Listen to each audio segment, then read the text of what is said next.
দর্শক শ্রোতা ভাই বোন, আমাদের জীবনে এমন কিছু সময় আসে যখন দেয়ালে পিঠ থেকে যায়, যখন আমাদের নির্দিষ্ট চাওয়া পূরণ করা ছাড়া আর বিকল্প কোনো পথ সামনে খোলা থাকে না।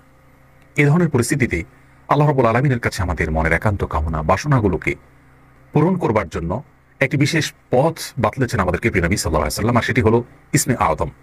ইসমে আযম মানে হলো মহান নাম। আল্লাহ রাব্বুল আলামিনের এই ইসমে আযম তথা মহান নামের মাধ্যমে কোনো কিছু চাওয়া হলে তিনি সেটা পূরণ করেন। এই নামের মাধ্যমে আল্লাহকে ডাকা হলে তিনি সেটাকে সাড়া দেন। এ মর্মে নবী আলাইহিস সালামের অনেকগুলো হাদিস রয়েছে।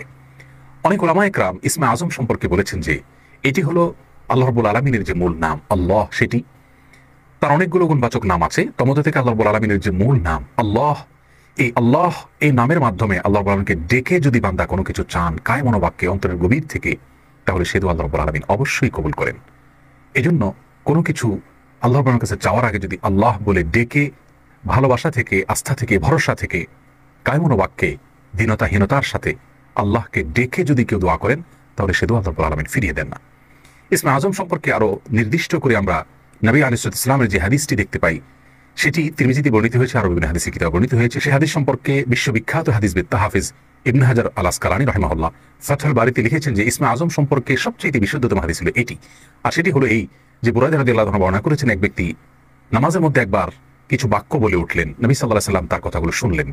তিনি বলে উঠলেন, আল্লাহুম্মা ইন্নী আসআলুকা বিআন্নী আশহাদু আন্নাকা আনতাল্লাহ লা ইলাহা ইল্লা আনত আল আহাদুস সামাদ আল্লাযী লাম ইয়ালিদ ওয়া লাম ইউলাদ ওয়া লাম ইয়াকুল লাহু কুফুয়ান আহাদ।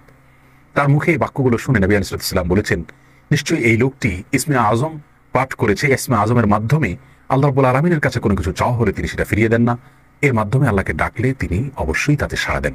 এই হাদিসের ভিত্তিতে অনেক মুহাদ্দিসিন ইকরাম বলেছেন এটি হলো সেই দোয়া যেটাকে ইসমে আযম বলা হয়, যার মাধ্যমে এটি পাঠ করার পর আল্লাহর কাছে কোনো কিছু পেশ করলে সেটাকে অবশ্যই আল্লাহ তাআলা পূরণ করেন। মনের যে কোনো ভালো আশা আল্লাহ তাআলা পূরণ করে থাকেন।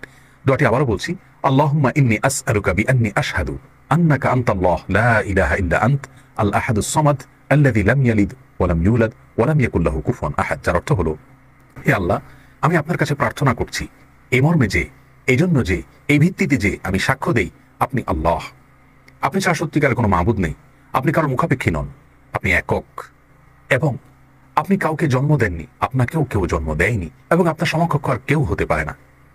এই বাক্যগুলো পাঠ করে আল্লাহ বলেন কাছে কোনো চাওয়া পেশ করলে তিনি অবশ্যই সেটি পূরণ করেন।